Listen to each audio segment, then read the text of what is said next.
المايسترو صالح سليم قالها زمان: النادي لا يدار من المدرجات. والحمد لله ان احنا بمبادئ النادي الاهلي لسه محافظين على المبدأ ده، والنادي لا يدار من السوشيال ميديا.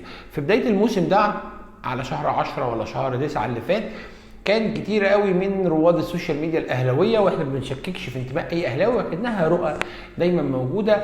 كان في يعني كميه دعايه او دعاوي لان الخطيب يستقيل وكولر يقال والشناوي يمشي. انت ايه رايك النهارده؟